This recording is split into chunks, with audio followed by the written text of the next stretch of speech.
Shalom, shalom. First and foremost, I want to say Brakti Yahweh, Brakti Hawashai, Brakti Yahweh, Brakti Hawashai, Brakti Yahweh, Bashim Yahwashai, Bashim Wahar, Rakah Kodash. And double honors to the elders and apostles of Great Millstone who do rule and teach well. And peace and blessings to the hopeful elect. Young brother here, Shamash Wan, with another video. And go on, it'll be edifying. This will be a continuation to Daniel, the 7th chapter. Last part we talked about Babylon, how they took off the yoke from Assyria, and they took up the mantle as the ruling nation, and the Babylonians that had the Neo-Babylonian Empire. And now we're going to read about the fall of the Neo-Babylonian Empire. Not really going to focus much on it, but we're going to mention certain things and how that's going to lead to the rise of the next beast, that is to take power and rulership, which, as you can see in the intro, is the Persian Median Empire, or the Medo-Persian Empire. So let's just go into it. Daniel, the 7th chapter and the 5th verse. And behold, another beast, a second like to a bear, and it raised itself up on one side, and had 3 ribs in the mouth of it, between the teeth of it. And he said thus unto it, Arise, devour much flesh. So let's read it again. Actually, before we read it again, let's just get a source. EnduringWord.com, and this is a commentary on Daniel, the 7th chapter, and this is the 4th verse.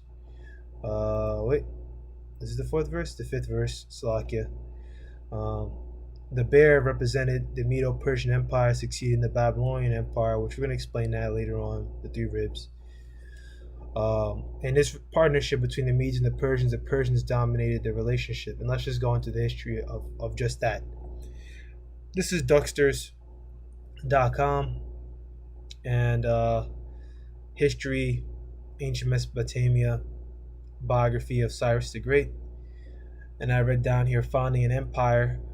Around the age of 21, Cyrus took over the throne as king of Anshan. At this time, Anshan was still a vassal state to the Median Empire. Cyrus led a revolt against the Median Empire, and by 549 BC he had completely conquered Media. He now called himself the king of Persia, which Anshan is just in that same region. Yep, Anshan in Iran. Let's see here. Is a ancient Persian city. All right, and how come the Medes had control of Persia? Why are the Medes in Persia? Okay, this is history. History, www.historyworld.net. In history of Iran, Persia, the Medes and the Persians from the 9th century BC. Of the 2 main Indo-European tribes moving south into Iran, is at first the Medes, who played a dominant role. And the Medes are Japhites. You can just read that in Genesis, the 10th chapter. And the Persians are Elamites, which are your modern-day East Indians. And the Medes are Japhites, and your Japhites are your Hawaiians, your Fijians, etc., etc. So let's read this again, history.world.net. I meant to mention that at first. I probably should have started with that, but it is what it is. So this is historyworld.net. The Medes and the Persians from the 9th century BC are the 2 main Indo-European tribes moving south into Iran. It is at first the Medes who played a dominant role, with the capital at Ecbatana, modern Hamadan. They established themselves as powerful neighbors of Assyria. In 612 BC, they combined with Babylon to sack the Syrian capital at Nineveh. Their spoils of northern Assyria and much of Anatolia, which is in Asia Minor, which are the same people anyway. They're both Japhites. Not saying that the Syrians are, I'm just saying the people at Anatolia and the people of the Medes are both Japhites. Where the Halys River becomes the border between themselves and Lydia. The Medes already control much of Iran, including Fars in the southwest. This is the heartland of Persia, or Persians, whose king is a vassal of the Medes, and from whose name the region has until recently been known as Persia in the west. Okay, so the Medes already controlled much of Iran or Persia, and it looks like even before 612 BC. So that's just the way the Lord had it set up, and it all plays into biblical prophecy, because the Medes were at first the ones ruling, and then the Persians were the ones that took over. Because remember, we just read here from Duxers.com, Cyrus led a revolt against the Median Empire. So that's that. And there's actually a third source that I wanted. Let's see where it is. I just got so many different tabs open. It can be a bit of a pain to. There we go. This is just another one, just so we repeat it, and now it's said to you the third time. NewWorldEncyclopedia.org. Cyrus, I'm not going to read the Persian stuff. Also known as Cyrus the Great and Cyrus II of Persia, was the founder of the Persian Empire under the Achaemenid dynasty. As the ruler of the Persian people in Anshan, he conquered the Medes and went on to conquer the Babylonian Empire, which we're going to talk about that more later on. He wrote the Cyrus Cylinder, considered to be the first declaration of human rights. And really, with the Babylonian Empire, he sent a Median to go do it, Darius the Mede, to go handle that for him. And that was just that. So let's just read it again.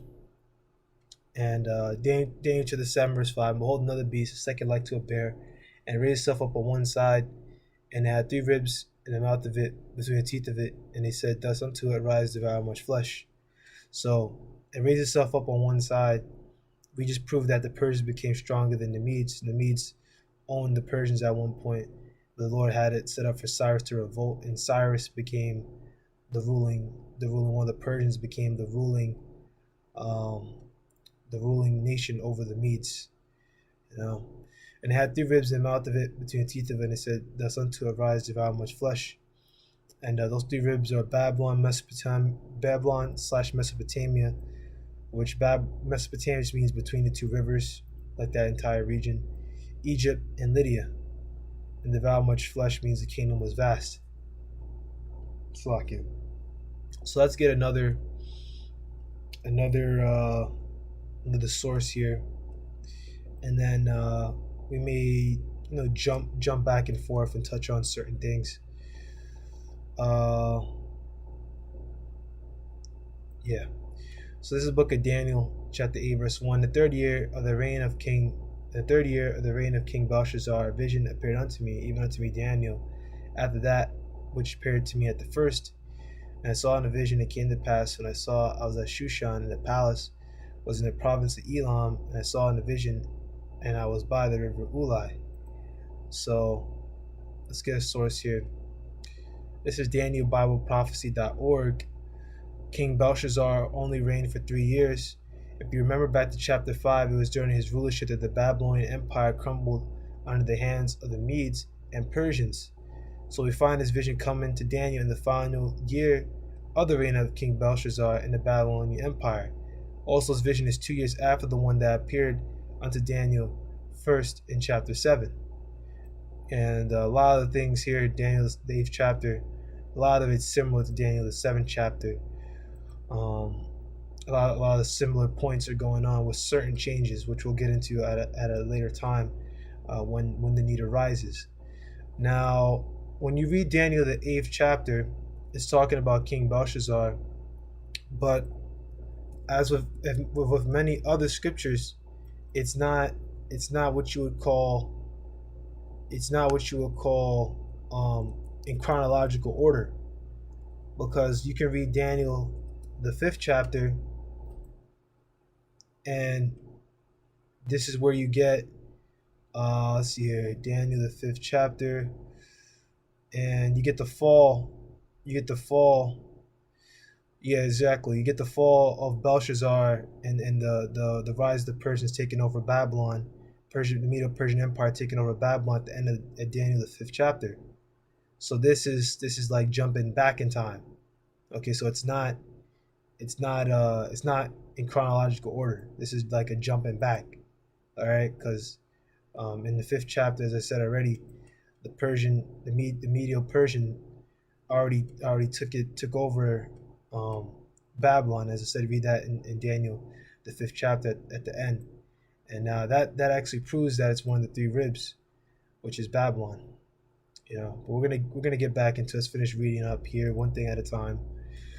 Um, Daniel was located in the palace at Shushan or Susa, which was the metropolis of the province of Elam, which in other maps I believe they say Susa is also in Persia, but once again they're the same people.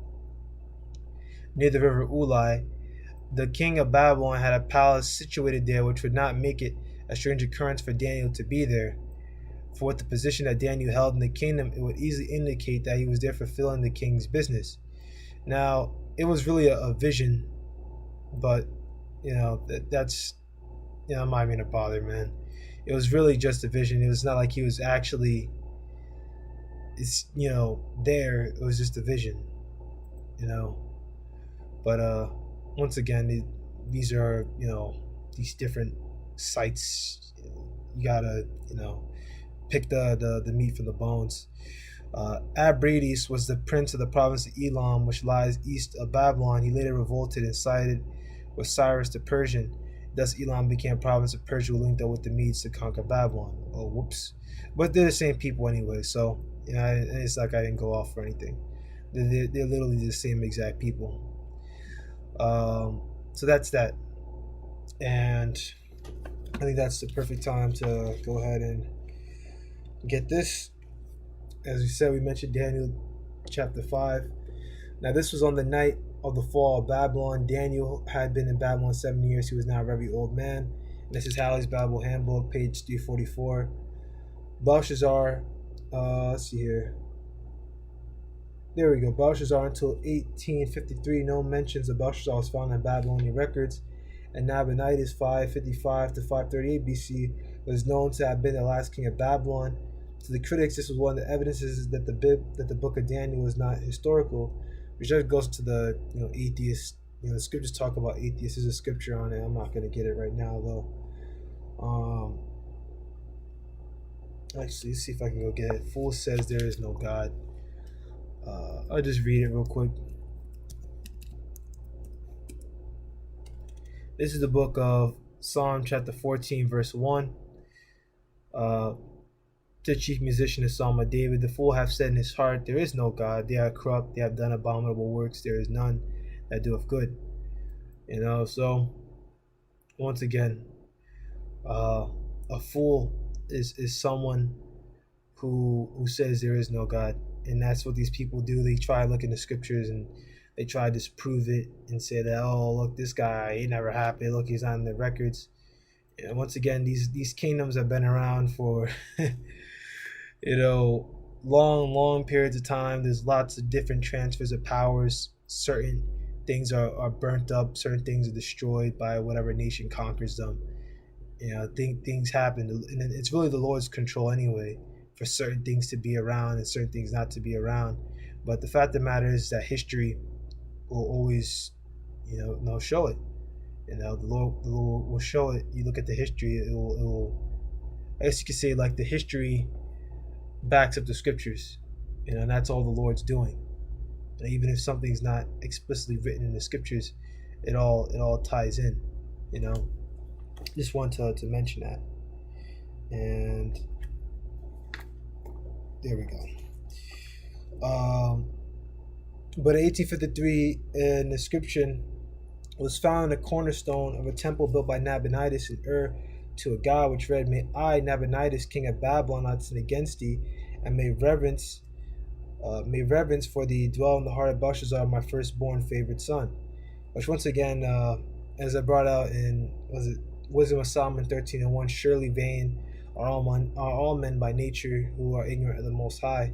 And that's what these people are if they're not serving the Most High. They weren't made to. They're heathens.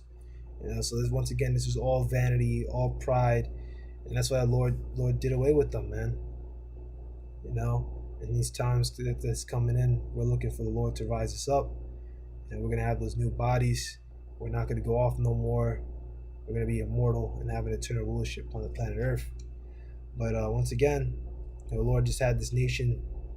Babylons used them for a time, had them rule, and then had them taken out of rulership. And that was already predicted by the prophets, which I already broke that down already. I think it was Ezekiel who did the 70-year prophecy. So You know, yeah. I made reverence for the dwell in the heart of Belshazzar, my firstborn favorite son. From other descriptions, it may have been learned that Nabonidus much of the time was in retirement outside of Babylon, and that Belshazzar was in control of the army and the government, co-regent with his father, and that it was he who surrendered to Cyrus. This explains how Daniel could be the third ruler in the kingdom. Exactly. So, as I said, I mentioned that a few times, Daniel, the fifth chapter.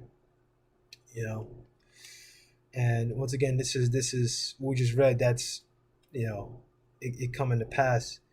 The three ribs. So the three ribs, Babylon being one of them that was taken down. You know, and let's keep reading on. Handwriting on the wall, which you can read Daniel the fifth chapter for yourself. Inscriptions found in recent years state that the Persian army under Gobryas took Babylon without a battle, that he killed the son of the king, that Cyrus entered later.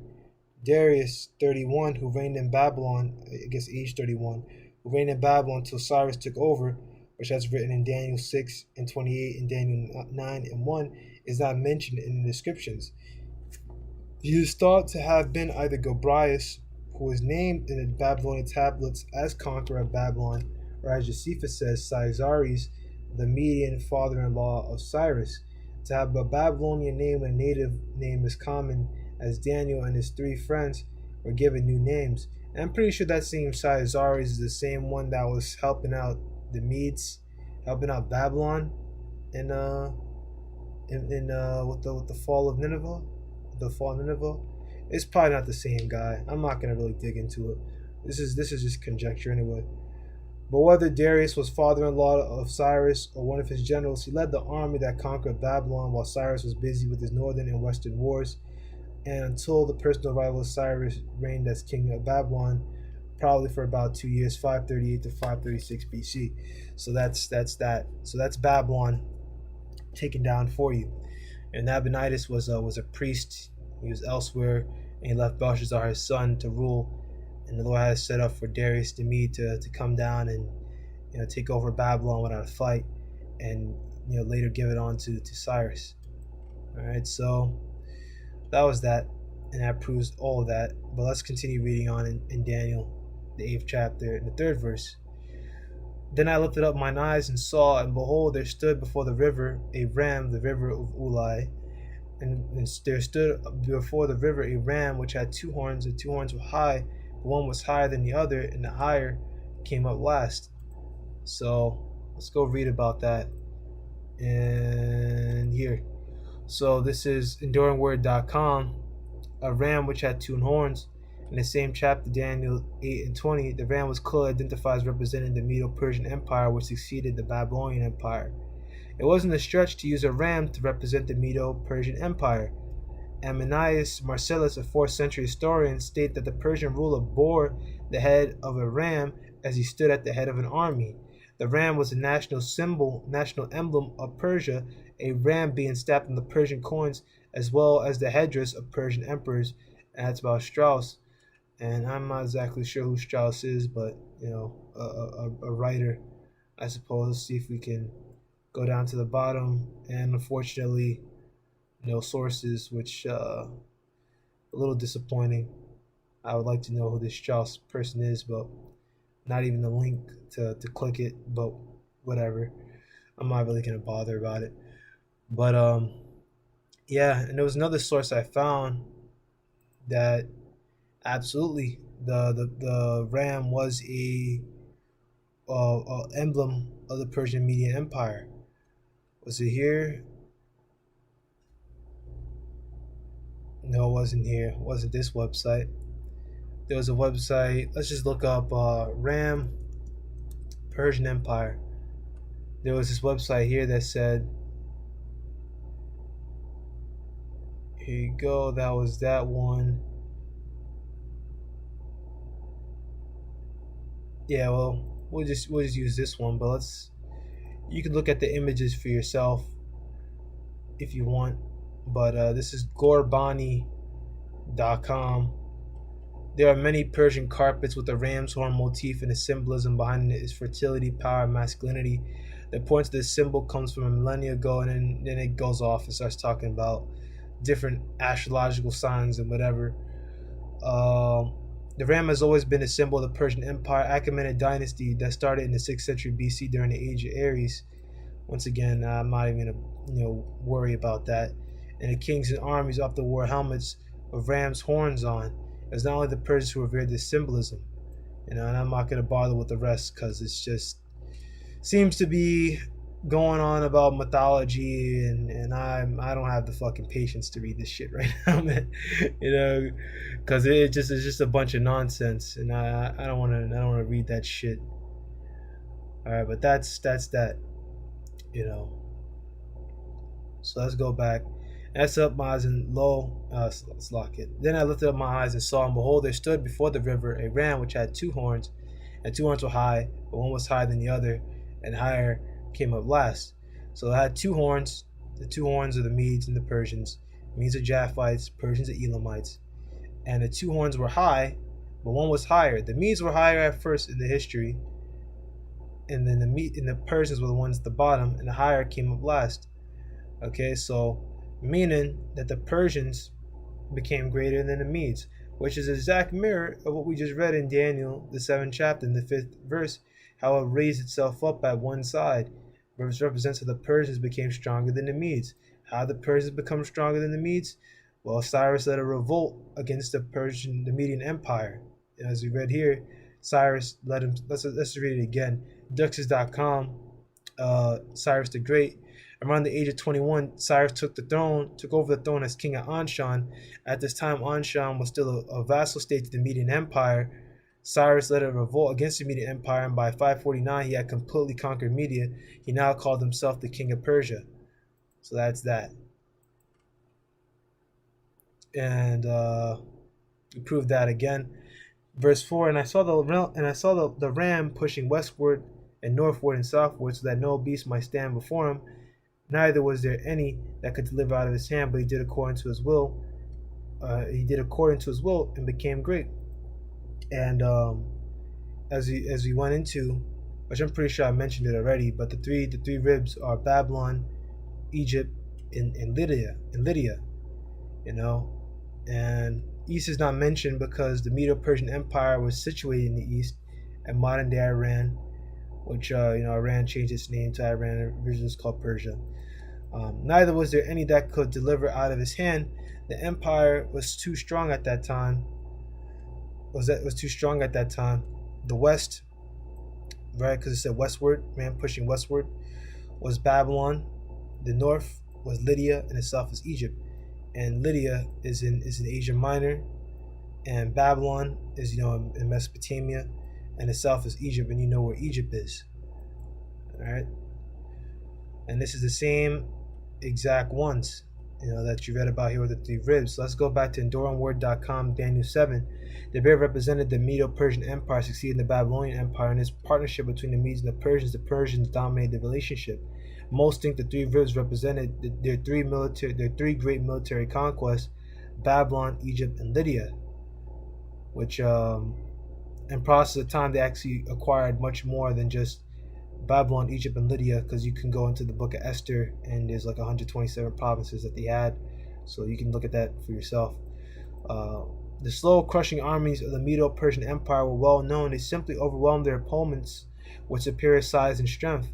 The Medes and the Persians are compared to a bear on account of the cruelty and thirst for blood, a bear being a most voracious and cruel animal. So that's another way you can look at it. In the 7th chapter, they're a bear because they're cruel and they thirst after blood. That's why it says there, "Arise, devour much flesh." It means the kingdom was very vast. They had much strength.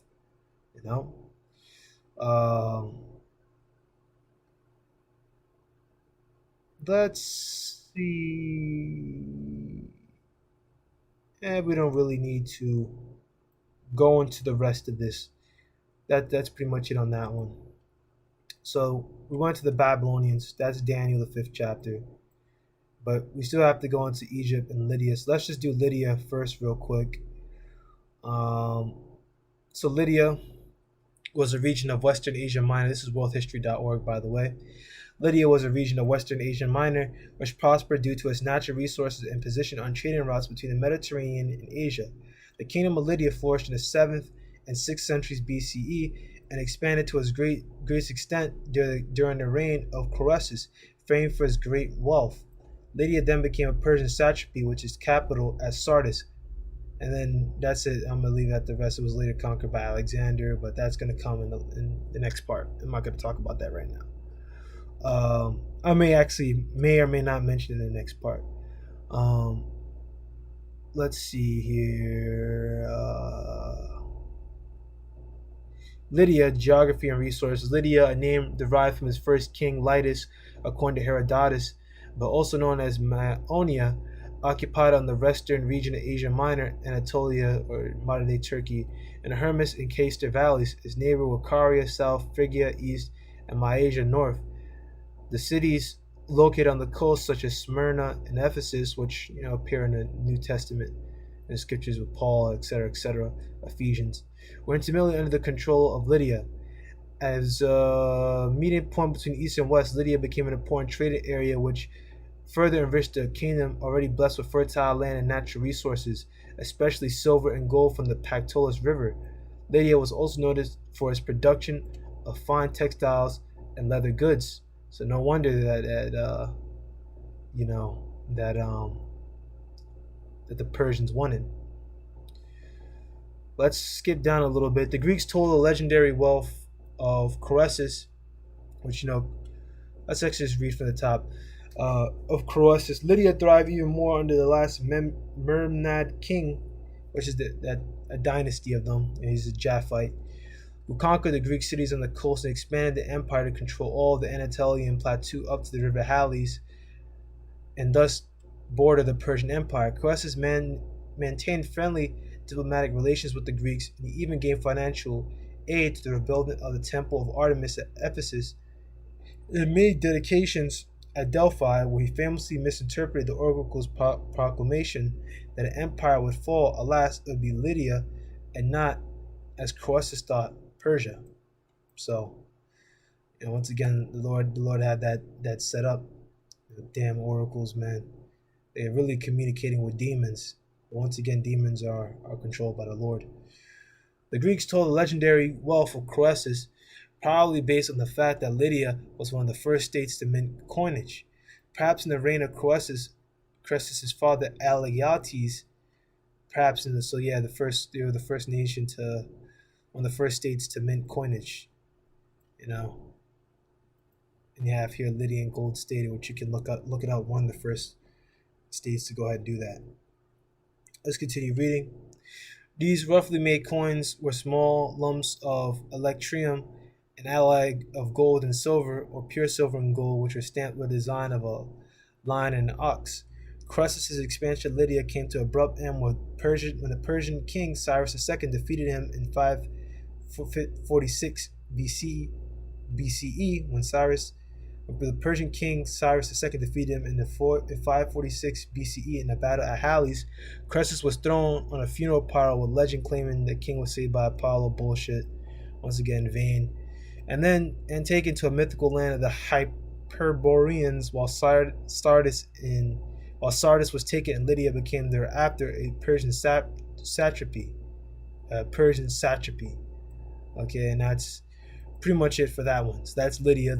We talked about Babylon. Now that's Lydia. Now just to get to Persia real quick, or Greece real quick, and it happened. Slakia. That happened. What am I talking about? This is BibleHub.com, Daniel 7 verse 5. Cambridge Bible for schools and colleges, and the 3 ribs. And it had 3 ribs. As a prey which it had seized, those who regard the bear as symbolizing the Medo-Persian Empire generally suppose the 3 ribs to denote Lydia, Babylon, and Egypt, 3 prominent countries conquered, the first 2 by Cyrus and the third by Cambyses. But it is quite possible that the ribs in the creature's mouth are meant simply as an indication of his veracity. No, it's not. It represents the countries absorbed. But once again, it's a damn devil, and he always want to switch things up, and they don't got the spirit. They don't got the spirit, man. You know, it's just evident. You know, these Bible scholars are able to see these things, that they're evident, and that this has to be, what it is, but they don't have the Spirit. You know, but let's go ahead and check it out, and it will close off. So this is Halley's Bible Handbook, page 230. As the policy of Assyrian and Babylonian kings had been to deport conquered peoples, that is, take them away out of their own lands and scatter them in other lands. So the policy of Persian kings, exactly the opposite, was to repatriate those people, that is, to send them back to their own lands. Persian kings are more humane than Assyrian and Babylonian kings. One of the first acts of the first Persian king, Cyrus, who was a stunningly, singularly noble and just monarch, which that's what he says. And his first year was to authorize the return of the Jews to their own land. Which, yeah, you could say he was noble and just because he did that for us. You know, he had our people go back to our own land. They say Jews because Judah, southern kingdom, the northern kingdom was already dragged out. Even though he did have some northern kingdom still there, in the land. Certain sprinklings that was still in Israel. You know. But the Northern Kingdom came over to America, and they spread across Canada, across North America and South America, Caribbean, etc., etc. And see here, we don't really gotta read the rest one. As the world empire lasted 200 years, its kings were Cyrus, 538 to 529 BC, conquered Babylon, made Persia a world empire, permitted the Jews to return to their homeland, the southern kingdom. And for the fulfillment of Isaiah's prophecy, which we know about, let's just go ahead and check it out. And we'll get ready to close out because I'm pretty sure I brought out a lot of info. Yep, there we go. Isaiah 45. We know about that one. Also 44. I had no idea that also Isaiah 44 is talking about that. Yeah, I gotta get more into these prophetic scriptures. More into these Isaiahs and things like that. But once again, everything will come in its own time. Cambyses, 529 to 522 BC, which is the one that conquered Egypt. He is thought to have been Artaxerxes, mentioned in Ezra chapter 4 verse 7, 11, and 23, who stopped work on the temple. Darius the first Hyastopes authorized completion of the temple. It's talking about the second temple. Ezra, the 6th chapter. I'm not going to read the rest. Xerxes, Ahasuerus, famous for wars with Greece. Esther was his wife. As we get the book Esther from. Xerxes Longimanus. Very favorable to the Jews, authorized Nehemiah, his cupbearer, to rebuild Jerusalem. Xerxes II, Darius II, Artaxerxes II, Artaxerxes III, Arces, Darius III, Cotamanus. He was defeated by Alexander the Great at the famous Battle of Arbela near the site of Nineveh. This was the fall of Persia and the rise of Greece. The empire passed from Asia to Europe. So that's a little bit of a spoiler and a cliffhanger for Darius III, and that's going to lead to the fall of Persia. But as we're reading right now, this is Persia's rulership, up into their own fall. And once again, as the scriptures say,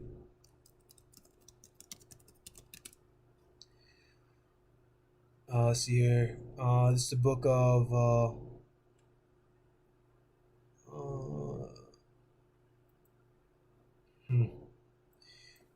let me see here.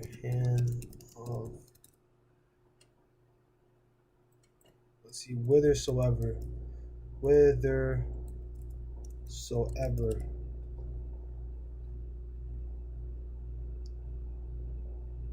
Let's see if I can find it this way. This is the book of Proverbs, chapter 21, verse 1. The king's heart is in the hand of the Lord. As rivers of water, he turneth it whithersoever he will. And now this is another scripture proving that free will is an illusion. And a king's heart or his lob or his mind is in the hand of the Lord. The Lord controls the mind of these kings. And the Lord has it set up for these rulerships to come up and these rulerships to come down. And it's the same way he has it here in America. America's going to rule, it's been ruling, and now we're moving to the time where America's going to go down. And Yahushua's rulership is going to come upon the planet Earth. Because that's prophecy. And we know that the Lord's word doesn't come back to him void. It's going to happen. Like when you're in a mountain, and I got this example, or this analogy from the brother out there in Holland, the elder brother. I think his name is Quadazop, but he made a very good analogy. He said, like when you're in the mountains and you scream in the mountains, it's like oh, like you have the echo and then the volume gradually goes down. But when the Lord's voice goes out, it basically stays meaning it doesn't echo, it doesn't go down or disappear. It just goes down and stays active because it happens, man. And that's just another way you can think about it. Once again, the Lord sets his kingdom up as the Persians rule for a time. In the next part, we're going to get more into that. But the end of the Medo-Persian rulership, with Darius III losing the battle of Gaugamela. We'll talk about Alexander the Freak, and that'll be the next part. But Lord willing, you were edified. We went over a lot of information. Just as a quick recap, and then I'll close out. So the bears, the Medo-Persian Empire, it raised itself up on one side, represents the Persians becoming stronger than the Medes. The three ribs are Babylon, or Mesopotamia, Egypt, and Lydia. Then it says, arise and devour much flesh, which means the kingdom was vast. In the 8th chapter, which you read, it says a ram which had two horns. Ram was actually emblem for the Persian Empire, and which you explained that already. And then the two horns represent the Medo-Persian Empire. The ram represents the Medo-Persian Empire. One was higher than the other, and the higher came up last, which means the Medes were the ones that were at the bottom, and the Persians rose up. Remember, Cyrus revolted against the Medes. The ram pushing westward, northward, and southward, which the west represents Babylon, which you read about in Daniel the 5th chapter. The north was Lydia, which remember Cyrus took that from Croesus, and I think that was whatever battle that was. We already talked about it. I think it was the battle of I think I must have closed it already. Damn it. Oh no, I didn't. There we go. The battle of Halys. I thought it was something like that. Helias or Halys. I don't know how to say it. And the south was Egypt, which that wasn't actually taken by Cyrus. That was taken by his son, Cambyses, and I'm pretty sure it's Cambyses the second. Here we go. Cambyses the second, who took Egypt. He conquered Cambyses II, Florus, 6th century BCE. Achaemenid, king of Persia, reigned 529 to 522 BCE, who conquered Egypt in 525 BCE. He was the eldest son of King Cyrus II the Great by Cassadani, daughter of a fellow Achaemenid. During his father's lifetime, Cambyses was in charge of Babylonian affairs, and that was Britannica.com. So that's pretty much everything I could really touch on. As I said, this was just like deeper stuff, like lots of history. I want to get in on it, things that I haven't heard before, and touch on these things. Lord willing, I'll add it to my King James. But I'm gonna go close out, and shalom.